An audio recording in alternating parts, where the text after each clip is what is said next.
Hello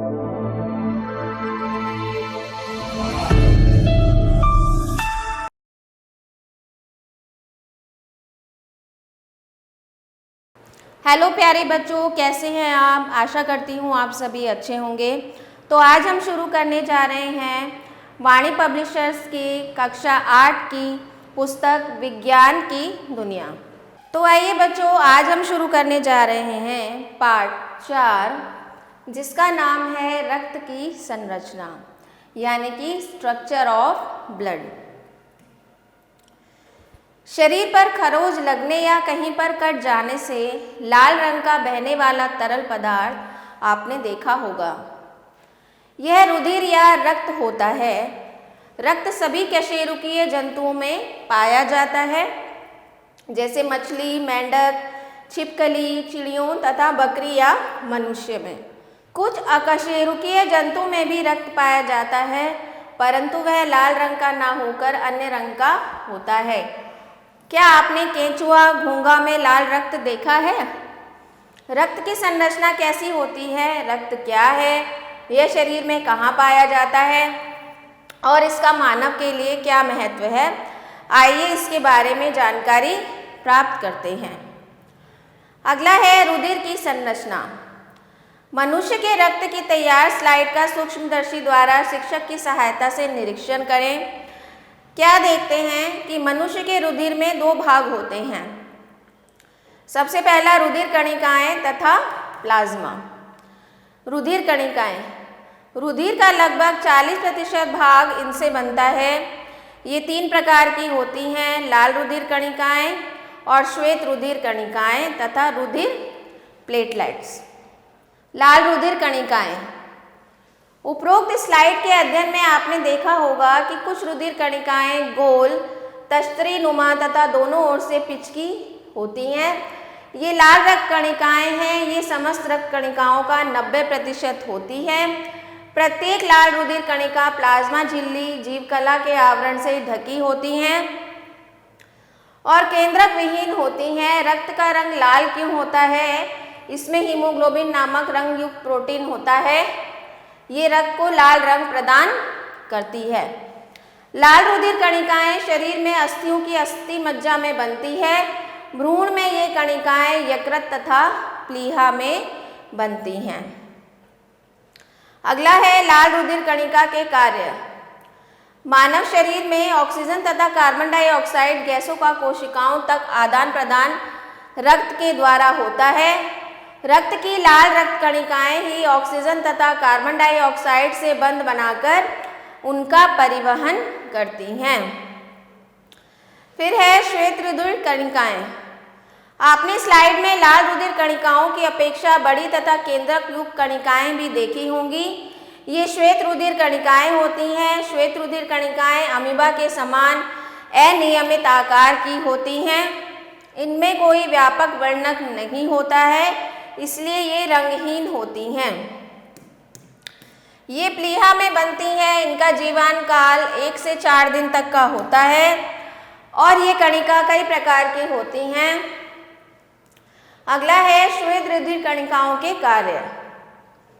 शरीर को जब भी कोई रोगाणु या दूसरा परजीवी प्रभावित करता है तो श्वेत रुधिर कणिकाओं की संख्या में वृद्धि हो जाती है। ये प्रतिरक्षा का कार्य करती है, जिससे शरीर में रोग उत्पन्न ना हो या उसका प्रभाव कम हो जाए। श्वेत रुधिर कणिकाएं शरीर में अशक्त तथा टूटी हुई कोशिकाओं का भक्षण कर रुधिर की सफाई करती हैं। अगला है रुधिर प्लेटलेट्स या थ्रोम्बोसाइट्स। रुधिर प्लेटलेट्स आकार में बहुत छोटी, केंद्रक विहीन, द्वितलीय प्लेटनुमा होती हैं। 1 घन मिलीमीटर रक्त में इसकी संख्या लगभग 2,50,000 तक होती हैं। रुधिर प्लेटलेट्स के कार्य। रुधिर प्लेटलेट्स रुधिर का थक्का बनाने में सहायता करती हैं, जो चोट लगने के कारण लगातार होने वाले रुधिर बहाव को नियंत्रित करने में सहायक होता है। पुरुषों के 1 घन मिलीमीटर रक्त में आरबीसीज की संख्या 55 लाख तथा स्त्रियों में 45 से 50 लाख के बीच में होती हैं। लाल रुधिर कणिका का जीवन काल अधिकतम 127 दिन का होता है। मनुष्य के 1 घन मिलीमीटर रक्त में WBC की संख्या 5000 से 9000 तक होती हैं। ऊंट के रुधिर में लाल रुधिर कणिकाएं अंडाकार तथा केंद्रक युक्त होती हैं। डेंगू रोग का नाम आजकल काफ़ी चर्चित है, जो विशेष जाति के मच्छर के काटने से होता है। प्लेटलेट्स की संख्या उस रोग में कम होने लगती है। इनकी संख्या की जानकारी से इस रोग का पता लगता है। आगे देखते हैं रुधिर प्लाज्मा। यह हल्का पीला, साफ, चिपचिपा तथा पारदर्शी तरल पदार्थ होता है। यह रुधिर का लगभग 50 से 60% भाग होता है। सामान्य रूप में इसमें 90% जल तथा 10% अकार्बनिक एवं कार्बनिक पदार्थ होते हैं।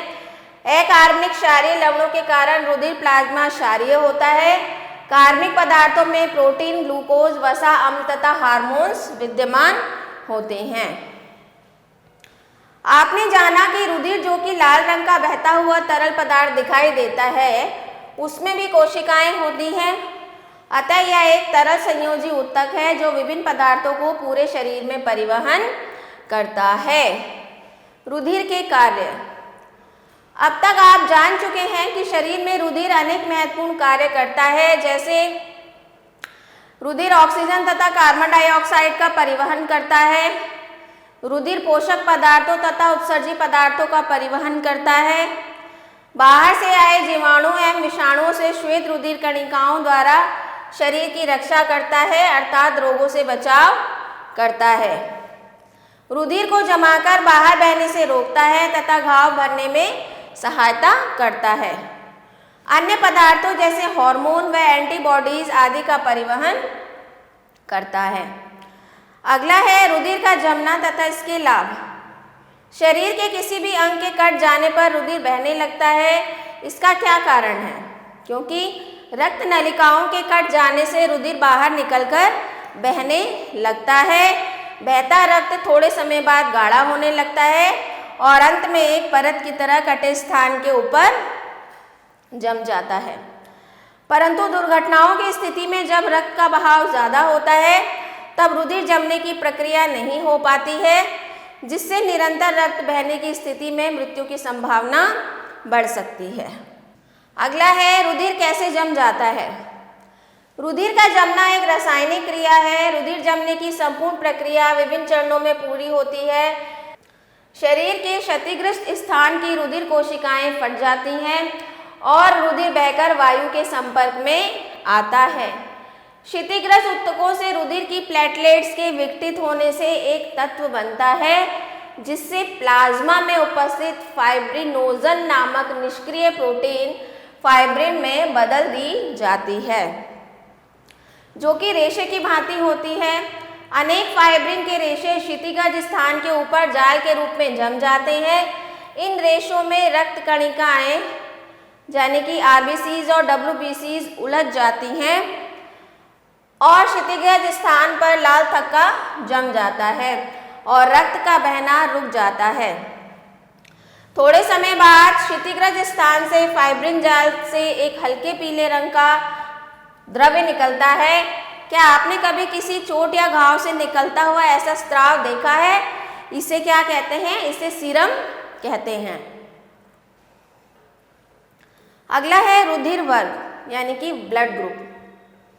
आप जानते हैं कि अपने सगे संबंधियों की दुर्घटना की सूचना पाकर तुरंत लोग देखने व सहायता करने हेतु दौड़ पड़ते हैं, यहाँ तक कि अपना रक्त भी देने के लिए तैयार हो जाते हैं। यदि रुधिर वर्ग की जानकारी नहीं है तो पहले डॉक्टर उनके रुधिर वर्ग की जानकारी करते हैं। इस संबंध में सबसे पहले कार्ल लैंडस्टीनर नामक वैज्ञानिक की खोज के फलस्वरूप पता चला था कि रुधिर देने वाले तथा लेने वाले व्यक्ति का रक्त वर्ग समान होना चाहिए। यदि दोनों के रुधिर वर्ग समान नहीं है तो रक्त देने वाले का रक्त लेने वाले के रक्त में पहुंचकर रुधिर का थक्का बना देता है, जिससे रुधिर प्रवाह रुक जाता है। इस अवस्था में ग्राही की मृत्यु भी हो जाती है। आखिर ऐसा क्यों हो जाता है? प्रत्येक व्यक्ति के रक्त में आखिर क्या अंतर होता है? तो उपरोक्त खोज में यह बताया गया है कि मनुष्य के रुधिर में 2 प्रकार के प्रोटीन पदार्थ होते हैं। प्रतिजन और प्रतिरक्षी। प्रतिजन लाल रुधिर कणिकाओं की जीवकला की बाहरी सतह पर स्थित होते हैं। ये दो प्रकार के होते हैं, प्रतिजन ए तथा प्रतिजन बी। प्रतिजन के लिए बड़ा अक्षर ए तथा बी संकेत प्रयोग करते हैं। प्रतिरक्षी रुधिर के प्लाज्मा में पाए जाते हैं। ये दो प्रकार के होते हैं, प्रतिरक्षी ए तथा प्रतिरक्षी बी। प्रतिरक्षी के लिए छोटा अक्षर ए तथा बी संकेत प्रयोग करते हैं। आगे है रुधिर के थक्के के समान जमना अभिश्लेषण तभी होता है जब प्रतिजन ए तथा प्रतिरक्षी ए साथ साथ उपस्थित हों अथवा प्रतिजन बी तथा बी प्रतिरक्षी एक साथ उपस्थित हो। इनके ही अभिश्लेषण के कारण रक्त कोशिकाएं रुंध जाती हैं तथा रक्त का बहाव रुक जाता है, जिसके कारण रक्तग्राही मनुष्य की मृत्यु हो जाती है। खोजों के आधार पर कॉर्ल लैंडस्टीनर ने बताया कि लाल रुधिर कणिकाओं में पाए जाने वाले प्रतिजन के आधार पर मनुष्य के रक्त को 4 वर्गों में बांटा जा सकता है, ए बी तथा ओ। तो आइए देखते हैं। तो रुधिर वर्ग ए जो है उसका प्रतिजन ए है और प्रतिरक्षी बी है। इसी तरह से रुधिर वर्ग बी, ए बी का ए और बी कोई नहीं और ओ का कोई नहीं, ए तथा बी। उपरोक्त सारणी के द्वारा मनुष्य के रक्त वर्गों की जानकारी हो सकती है। रुधिर वर्ग का महत्व। रुधिर वर्ग की जानकारी से रक्तदान जैसे महत्वपूर्ण कार्य समाज के लिए वरदान साबित हुआ। इसमें आपको तथा जरूरतमंद बीमारों को रक्तदाताओं तथा रक्त बैंकों से भी रक्त मिल जाता है। रुधिर वर्गों की जानकारी से चिकित्सा कानून के मुकदमे में न्यायालयों को बहुत सहायता मिलती है। इसकी सहायता से पैतृक झगड़े बहुत ही आसानी से निपटाए जा सकते हैं। शरीर में रक्त की कमी होने पर डॉक्टर क्या करता है? घायल के शरीर में रक्त चढ़ाता है। घायल के शरीर में रक्त चढ़ाने हेतु डॉक्टर रक्त कहाँ से लाता है? डॉक्टर घायल के शरीर में रक्त चढ़ाने हेतु सगे संबंधियों से रक्त देने के लिए कहता है। यदि सगे संबंधी से रक्त प्राप्त करने में देरी होती है तो रुधिर बैंक से रक्त प्राप्त करता है। रुधिर प्लाज्मा को पाउडर के रूप में अधिक दिनों तक सुरक्षित रखा जा सकता है। इसका उपयोग भी डॉक्टर आकस्मिकता में करते हैं। आगे है रुधिर बैंक। अब आप रक्तदान के महत्व को जान चुके हैं। आइए ऐसे केंद्र के बारे में जानें जहां रक्त मिल सकता है। ऐसे रक्त बैंक रुधिर बैंक कहलाते हैं। रुधिर बैंक प्रत्येक जिला अस्पताल में खोला गया है। इसके अलावा रुधिर बैंक बड़े बड़े चिकित्सालयों में भी खोले गए हैं। इन अस्पतालों में दाताओं का रुधिर लेकर रुधिर वर्ग को ज्ञात किया जाता है। रुधिर वर्ग निर्धारित होने के बाद रक्त को आधुनिक उपकरण एवं विधियों द्वारा 4.5 डिग्री सेल्सियस पर कांच की प्लास्टिक की वायुरुद्ध बोतलों में सुरक्षित रखा जाता है। रुधिर को रुधिर बैंक में संरक्षित रखने के लिए उसमें सोडियम साइट्रेट मिलाकर रखा जाता है। इस प्रकार रखा गया रुधिर लगभग 30 दिन तक सुरक्षित रहता है। आवश्यकता पड़ने पर इस रुधिर को घायल रोगी व्यक्ति के रुधिर वर्ग से मिलान करने के बाद चढ़ाया जाता है। तो वह संस्थान या स्थान जहां विभिन्न वर्गों के रुधिर सुरक्षित और संग्रहित रहते हैं रुधिर बैंक कहलाता है। आगे देखते हैं। विश्व का सबसे प्रमुख रुधिर बैंक रेड क्रॉस सोसाइटी है। अब है रक्तदान। रुधिर बैंक में रुधिर की निरंतरता बनी रहे इसलिए रुधिर दान की आवश्यकता पड़ती है। रुधिर दान एक स्वस्थ नागरिक से लेकर निजी संगठन के कार्यकर्ता द्वारा किया जाता है। रुधिर देने वाले व्यक्ति के रुधिर का परीक्षण किया जाता है। रुधिर परीक्षण अनेक गंभीर बीमारियों से मुक्त रक्त प्राप्त करने के लिए किया जाता है, जैसे HIV, हेपेटाइटिस बी और C, VDRL तथा मलेरिया मुक्त होने का परीक्षण होता है। धनात्मक यानी कि पॉजिटिव परीक्षण आने पर उस व्यक्ति का रक्त नहीं लिया जाता है। इस तरह विषाणु, जीवाणु तथा प्रोटोजोआ से मुक्त रुधिर ही रुधिर बैंक में संरक्षित किया जाता है। रुधिर दान के लिए इच्छुक व्यक्तियों से रुधिर लेने के लिए रुधिर दान कैंप भी लगाए जाते हैं। रेड क्रॉस सोसाइटी सभी सरकारी अस्पतालों एवं बड़े निजी चिकित्सालयों में रुधिर एकत्र करने की व्यवस्था होती है। एकत्रित एवं सुरक्षित रुधिर आवश्यकता पड़ने पर रोगियों को उपलब्ध कराया जाता है। किसी मनुष्य के शरीर में रक्त की कमी हो जाने पर अलग से रक्त चढ़ाकर रक्त की कमी को पूरा किया जाता है। इस क्रिया को रुधिर आदान कहते हैं। इस प्रक्रिया में दाता तथा ग्राही दोनों के रक्त वर्गों को सुमेलन किया जाता है। सबसे पहले रोगी का रक्त वर्ग ज्ञात किया जाता है और रुधिर बैंक से उपलब्ध कराए गए समान रुधिर वर्ग के रक्त को रोगी के शरीर में आवश्यकता अनुसार चढ़ाया जाता है। रुधिर बैंक से प्राप्त रक्त को रोगी को देने से पूर्व भली भांति देखा जाता है कि वह HIV मुक्त है। आजकल परिरक्षित रक्त की बोतलों पर HIV मुक्त होने का प्रमाण पत्र भी लिखा रहता है। इनके अतिरिक्त रक्त जीवाणु, प्रोटोजोआ एवं कवकों से मुक्त होना चाहिए। ऐसा ही रक्त रोगी के शरीर में डॉक्टर की देखरेख में चढ़ाया जाना चाहिए। रुधिर देने वाले को दाता तथा रुधिर प्राप्त करने वाले को ग्राही कहते हैं। रुधिर आदान के लिए समवर्गीय व्यक्तियों का चयन करना चाहिए। अगला शीर्षक है रक्तदाब यानी कि ब्लड प्रेशर। सर्वप्रथम हेल्स ने घोड़े में रक्तदाब नापा था। आप जानते हैं कि हृदय द्वारा रक्त निश्चित लय या चक्र में पंप किया जाता है। रक्त बंद नलिकाओं में बहता है, अतः यह नलिकाओं की दीवार पर दबाव डालता है। हृदय प्रकुंचन के समय यह दाब अधिक होता है तथा हृदय शिथिल के समय कम होता है। इसे रक्तदाब कहते हैं, जिसकी दो अवस्थाएं होती हैं। पहला है प्रकुंचन दाब। यह रक्तदाब की ऊपरी सीमा है जो हृदय संकुचन की अवस्था प्रदर्शित करती है। दूसरा है शिथिलन दाब। यह रक्तदाब की निचली सीमा है जो हृदय शिथिलन की अवस्था प्रदर्शित करती है। अगला है रक्तदाब नापने के यंत्र को दाबांतर मापी कहते हैं। रक्तदाब मनुष्य में बाजू के क्रेनियल धमनी में नापा जाता है। स्वस्थ मनुष्य का दाब 120/80 मिलीमीटर हेक्टोग्राम होता है। प्रकुंचन दाब 120 तथा शिथिलन दाब 80 दर्शाता है। क्या आपने दाबांतर मापी देखा है? अपने पास के चिकित्सक के पास जाकर दाबांतर मापी देखने का प्रयास करें। रुधिर संक्रमण से होने वाले रोग। पिछले अध्याय में आप टीबी, हैजा, चेचक, डायरिया आदि रोगों से परिचित हो चुके हैं। ये रोग विषाणु, जीवाणु, कीट जनित विटामिन की कमी से अथवा कुछ तत्वों की कमी से होते हैं।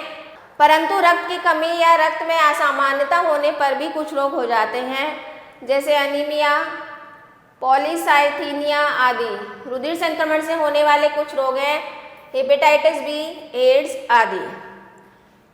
अगला है शीर्षक एड्स के लक्षण।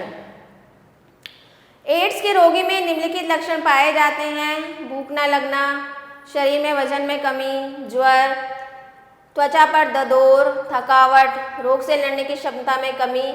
इस रोग से पीड़ित व्यक्ति में निमोनिया तथा त्वचा कैंसर होना ज़्यादा होता है। HIV विषाणु के शरीर में पहुंचने या मनुष्य एड्स से पीड़ित हो जाता है। एड्स सबसे खतरनाक, जानलेवा तथा अभी तक लाइलाज रोग है। शरीर में एड्स विषाणु के प्रवेश करने से शरीर की रोगों से लड़ने की शक्ति नष्ट हो जाती है। इससे शरीर लोगों से लड़ने में असमर्थ हो जाता है। अंततः इससे पीड़ित व्यक्ति की मृत्यु हो जाती है। इस रोग के विषाणु संक्रमित व्यक्तियों से स्वस्थ व्यक्ति में कई तरीकों से पहुंचते हैं। इनमें से मुख्य रूप से रक्त आदान में असावधानीवश रक्त की जांच न होना या संक्रमित व्यक्ति द्वारा उपयोग किया गया रेजर ब्लेड या इंजेक्शन दी गई सुई के उपयोग हैं। यह बीमारी संक्रमित माताओं से बच्चों में भी जाती है। एड्स से बचने के निम्नलिखित उपाय हैं: विसंक्रमित साफ नई सुई एवं सिरिंज का प्रयोग करना चाहिए। रक्त आदान से पूर्व रक्त की जांच भलीभांति अनिवार्य रूप से करा लेनी चाहिए। नशीली दवाओं के इंजेक्शन नहीं लेने चाहिए। रेजर ब्लेड का उपयोग सावधानी पूर्वक करना चाहिए। क्या इनके कारणों से बचकर हम एड्स से सुरक्षित हो जाएंगे? स्पष्टतः इसका उत्तर हाँ ही है।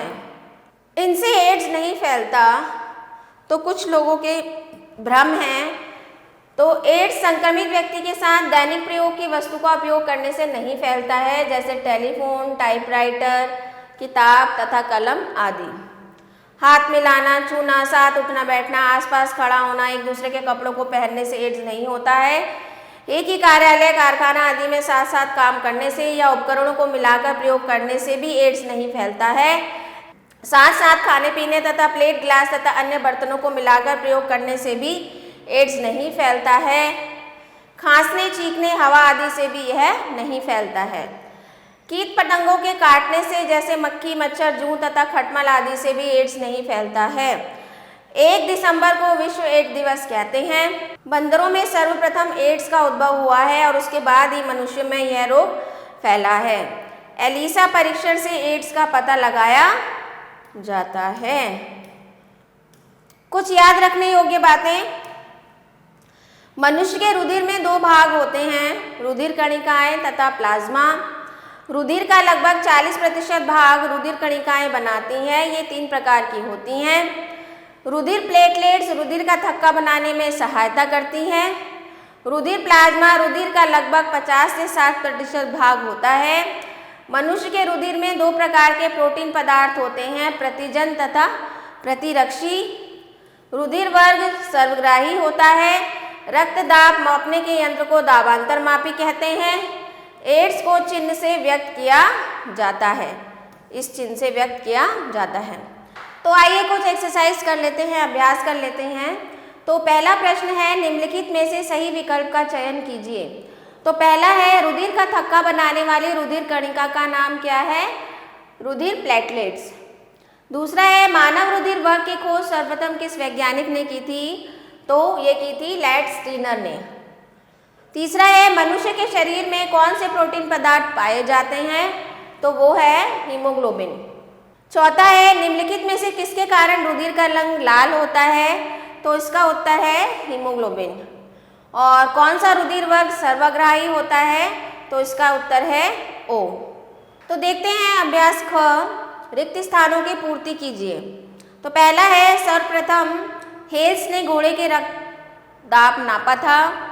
दूसरा है, रुधिर वर्ग की खोज कार्ल लैंडस्टीनर ने की थी। तीसरा है, रुधिर का जमना एक रासायनिक क्रिया है। चौथा है, रुधिर प्लेटलेट्स आकार में बहुत छोटी होती हैं। इसके बाद अगला अभ्यास कार्य है, सही वाक्यों के सामने सही तथा गलत के सामने गलत का चिन्ह लगाइए।